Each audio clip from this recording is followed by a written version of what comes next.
Hai, saya Anastasia Retno Pujastuti atau Nana, edukator PRH Indonesia. Bercerita hari ini, saya mau masih cerita dari seri dongeng populer dunia dari penerbit BIP. Kali ini dari benua Eropa, dari Bulgaria. Walaupun penulis ulangnya adalah dari Korea ya, penulis ulangnya adalah Kim Seong-eun. Judulnya Kisah Petani yang Menjadi Raja. Ya, oke. Bagaimana ceritanya? Begini teman-teman. Dahulu kala di Bulgaria hiduplah keluarga petani yang miskin ya, dengan ayah, ibu, dan 3 anaknya yang masih kecil-kecil. Petani ini sangat miskin. Tetapi di sebelahnya ada keluarga yang kaya raya. Seorang kakak dan adik dari keluarga tersebut sering berantem. Kenapa sering berantem? Karena si kakak selalu percaya bahwa di dunia ini kesuksesan didapat dari uang. Sedangkan si adik bilang, tidak. Uang akan datang sendiri kalau kita sudah sukses. Jadi kesuksesan bukan datang dari uang, tapi kita harus cari dulu kesuksesan kita. Begitu kata si adik ya. Nah, akhirnya kedua kakak adik ini karena selalu tiap hari bertengkar, lalu mereka akan membuktikan, akan mensurvei. Nah, kita harus cari nih seseorang yang akan membuktikan bahwa uang bukan segalanya atau uang adalah segalanya. Kita harus cari orang yang paling miskin. Lalu si kakak bilang, "Hai, tetangga kita tuh kan miskin loh. Petani itu yang punya anak 3. Oh baik, kalau gitu kita akan coba ke petani ini. Gimana caranya?"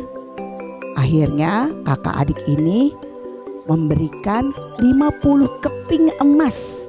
Uang keping emas ya, zaman dulu keping-keping emas ya, kepada si petani. Lalu si kakak adik ini bilang kepada petani, "Petani, kami sedang membuktikan apakah uang segala-galanya ataukah uang bukan segala-galanya. Apakah kesuksesan datang dari uang atau setelah sukses akan datang uang?" Itu kata si kakak adik. "Maka kami akan memberikan 50 keping emas, uang emas kepada Bapak, dan Bapak harus cari kesuksesan dengan uang ini. Ya, lalu ceritakan pada kami ya Pak." Begitu kata si kakak. Lalu petani itu bilang, "Oh baiklah, saya harus membeli kesuksesan dengan 50 keping emas ini. Tapi bagaimana caranya ya? Tapi baiklah, aku terima tantangannya," kata si petani miskin. Lalu petani miskin mulai berjalan ke arah pasar. "Aku akan membeli kesuksesan dengan 50 keping emas." Sambil begitu terus ya dia bicara ya dengan suara yang lirih, tapi sambil memegang uangnya, kepingan emasnya. Lalu datanglah seorang wanita berambut panjang berwarna coklat. Wanita itu bilang, Bapak sedang apa? Kenapa sambil berjalan Bapak ngomong sendiri?" katanya ya. "Oh, saya lagi bingung. Saya diminta untuk membeli kesuksesan dengan uang ini." "Oh, Bapak," kata si wanita berambut panjang coklat itu, "kesuksesan itu bukan apa-apa," kata si wanita itu. "Bapak belikan saja sebagian uangnya dengan makanan untuk kebahagiaan anak-anakmu. 3 anakmu pasti senang kalau dikasih makanan kan, karena mereka kelaparan. Lalu sebagian lagi kalau Bapak penasaran di mana membeli kesuksesan, simpanlah uang itu di bawah topimu. Maka tidak akan ada yang tahu dan tidak akan ada yang mencuri uangnya itu, supaya Bapak nanti pada saat Bapak ketemu kesuksesan beli di mana, Bapak bisa beli dengan uang itu." "Oh, ide yang bagus," kata bapak tadi. Lalu dia membelikan makanan untuk ketiga anaknya, dan sisa uangnya dia simpan di bawah topinya. Untuk suatu kali nanti dia ketemu kesuksesan, dia akan beli kesuksesan itu. Nah, pada saat dia berjalan ke arah pulang untuk memberikan makanan kepada anak-anaknya, datanglah burung gagak. Karena ternyata burung gagak itu mencium ada makanan ya. Lalu bapak itu mengusir. Hus, hus, hus, hus. Nah, tanpa dia sadar, topinya lepas. Dan topinya disambar oleh si gagak. Maka hilanglah uang yang untuk membeli kesuksesan. Tapi dia pulang dan memberikan makanannya kepada anak-anaknya, dan yang dia dapatkan adalah kebahagiaan. Karena anak-anaknya sangat gembira waktu ayahnya pulang membawa makanan. Oh, kesuksesan belum aku bisa beli ya, tapi aku mendapatkan kebahagiaan dari sebagian uang ini. Oh, oke. Kebahagiaannya tidak aku beli, tapi kebahagiaannya itu aku dapat dari anak-anakku. Lalu dia melaporkan kepada kakak beradik yang memberikan uang 50 keping emas. Saudaraku, mohon maaf, aku belum berhasil membeli kesuksesan karena sebagian uangnya dibawa lari oleh burung gagak. Dan sebagian lagi yang sedikit aku belikan makanan untuk anakku, dan aku mendapat kebahagiaan karena anak-anakku gembira. Bagaimana sih bapak ini? Kan kami minta supaya bapak beli kesuksesan, bukan merasakan kebahagiaan. Begitu kata si kakak dan adik. Ya sudah, kalau begitu begini saja, kita coba lagi. Sekarang saya berikan, kata si adik ya, saya berikan 100 keping emas. Kali ini kalau gagal juga, bapak harus menggantinya loh, katanya. Kata bapak itu, aku beli apa ya kesuksesan ya?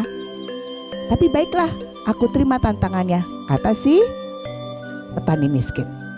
Lalu dibawalah uang 100 keping. Bagaimana caranya supaya tidak dimakan gagak, aman?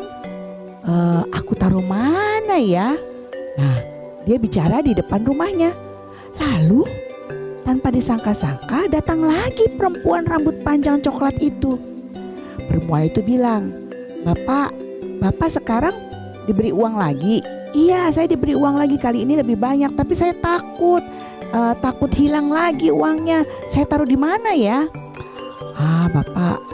Bapak mau membeli kesuksesan tapi takut uangnya hilang kan? Sambil Bapak cari kesuksesan, Bapak simpan saja di tempat bekas beras, bekas gilingan beras. Pasti tidak ada orang yang menyangka kalau ada uang di bekas gilingan beras. Ya, masukkan aja di situ. Bapak kan punya kan bekas gilingan beras, Bapak taruh di dalam kuali. Iya betul, katanya. Baiklah, aku akan taruh di sana supaya tidak ada orang yang tahu bahwa di bekas beras itu ada uang banyak. Oke. Lalu dia mulai menaruh uangnya dan ditimbun-timbun dengan beras bekas gilingan beras itu di dalam kuali. Lalu dia pergi mencari kesuksesan untuk dia beli. Waktu dia pergi, petani miskin itu pergi, ketiga anaknya datang menemui si ibu petani. Merengek-rengek mereka. Ibu, aku mau buah apel, itu ada penjual apel. Apelnya ranum-ranum ibu, belikan kami bu. Lalu kata si ibu, aku tidak punya uang nak. Bapakmu belum memberikan aku uang untuk kalian makan. Tapi aku punya, aku ingat, aku punya bekas gilingan beras. Pasti orang itu mau kalau aku tukar. Tidak apa-apalah, hanya dapat 3 buah apel. Tapi yang penting anak-anak bisa gembira. Lalu dia panggil tukang apel. Pak.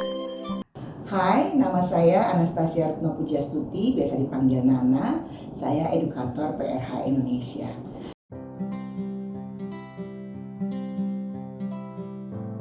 PRH adalah metode pertumbuh kembangan diri untuk menuju pada diri yang sejati yang dikembangkan di Prancis 50 tahun lalu oleh seorang pendidik bernama André Rosset. Karena PRH, saya menemukan bahwa saya adalah Nana yang punya kebiasaan bercerita. Saya senang bercerita karena saya menjadi mengenal diri saya yang sebenarnya melalui setiap pesan positif dari cerita yang saya bawakan. Sampai jumpa pada cerita berikutnya.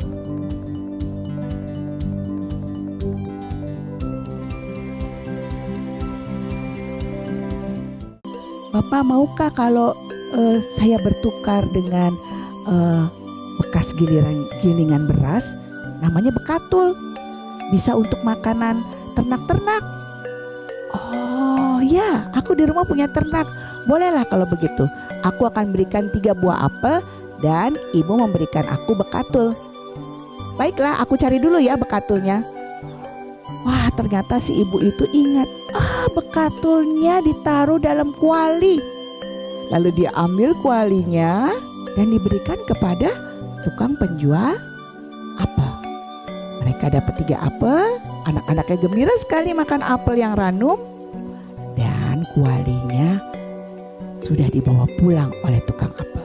Sepulangnya dari keliling mencari kesuksesan yang mau dibeli, petani miskin itu bilang sama istrinya, "Ibu, di mana kuali yang di sini? Ayo, di mana? Di mana kuali yang di sini? Ayo anak-anak cerita, di mana kuali yang di sini?" Semuanya tidak ada yang tahu dan ibu hanya menjawab, "Kualinya sudah aku beri sama tukang apel. Anak-anak ingin sekali makan buah apel." Aku gagal lagi. Uang itu utuh masih 100 keping dan ternyata hilang tanpa dicuri. Ya ampun, bagaimana aku bilang dengan kedua saudara itu? Lalu akhirnya petani miskin tetaplah laporan kepada kedua orang saudara yang memberikannya 100 keping emas. "Saudaraku minta maaf, kali ini uangnya hilang lagi. Tidak ada kesuksesan yang bisa aku beli. Karena belum apa-apa sudah hilang uangnya." Aduh, ini gak benar ini. Bagaimana kita mau tahu sebenarnya kesuksesan itu harus dengan uang atau tanpa uang? Aduh, bagaimana lagi ini? Lalu kedua kakak beradik itu akhirnya bilang begini. Mereka sambil bermain-main, sambil iseng-iseng, mereka bilang begini, "Bapak petani, ini terakhir. Aku berikan 2 selongsong peluru. Ini, belilah dengan 2 selongsong peluru ini kesuksesan yang kami cari." Hah? Uang emas aja tidak bisa membeli kesuksesan karena keburu hilang. Bagaimana dengan timah peluru ini? Ya sudah, tapi aku merasa bersalah. Aku terima tantangannya, kata si petani miskin. Lucu ya, masa dikasihnya 2 peluru, selongsong peluru yang dari timah itu untuk membeli kesuksesan. Sambil dia berpikir, petani miskin, aduh ini bagaimana ini ya, yang keping emas aja aku gak bisa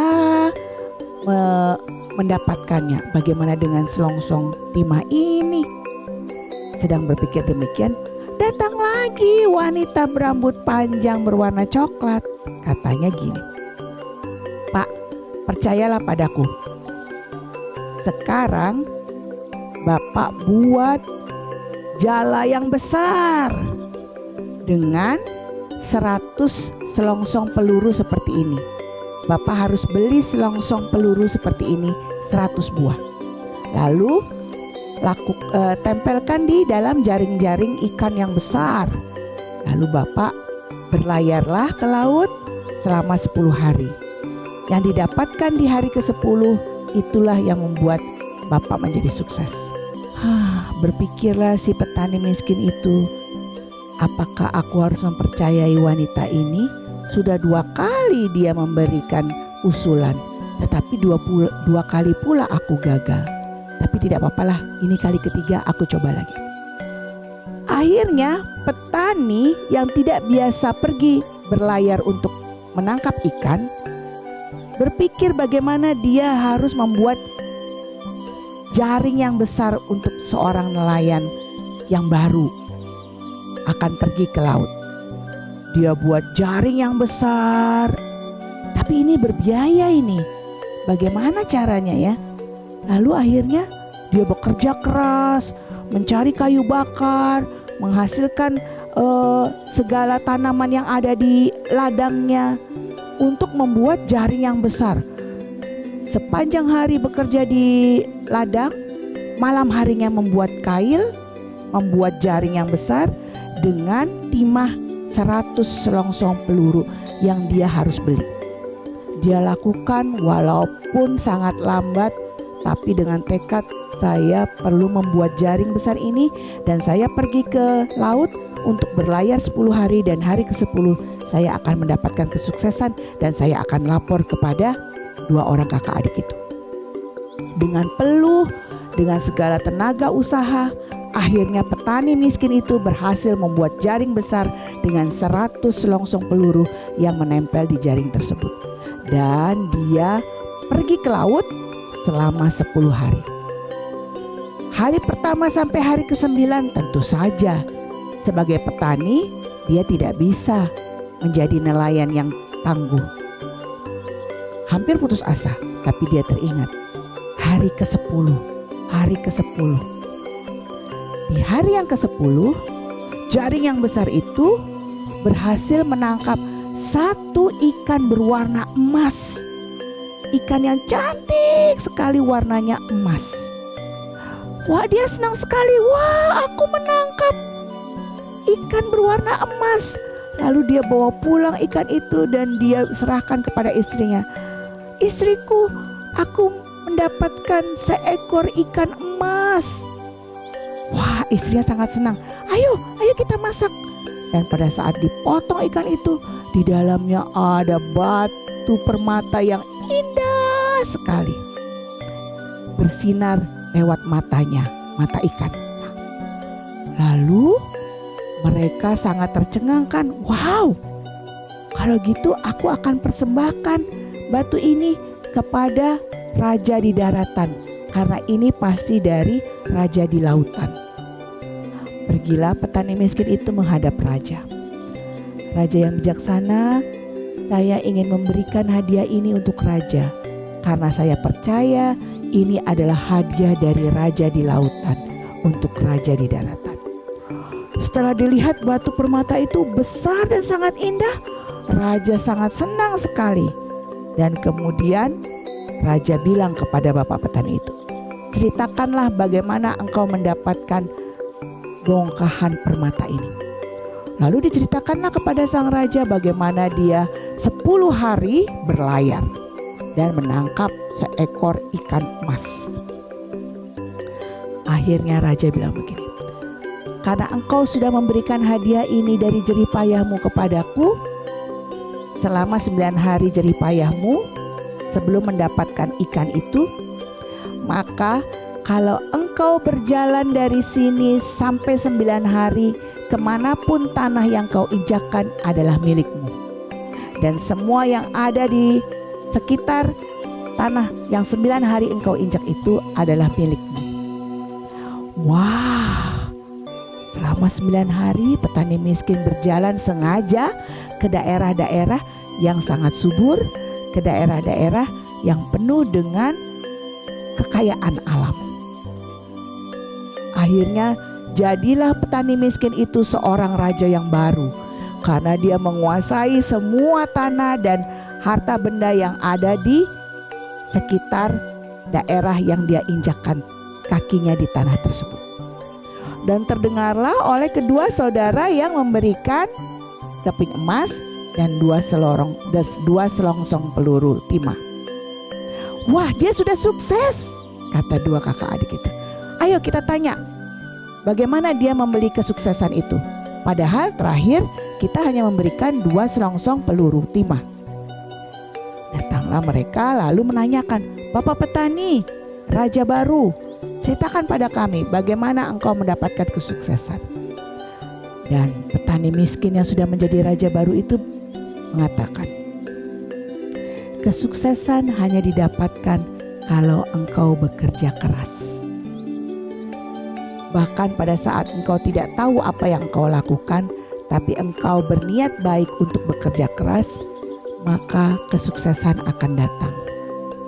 Dan kebahagiaan tidak dapat dibeli oleh uang, karena kebahagiaan adalah orang-orang yang ada di depan matamu." Maka sejak itu kedua kakak beradik itu tidak pernah lagi bertengkar, karena mereka menghargai satu sama lain dan mendapatkan kebahagiaan karena satu sama lain saling menghargai. Dan mereka tidak lagi mencari kesuksesan dengan uang, karena kesuksesan akan datang dari orang yang bekerja keras.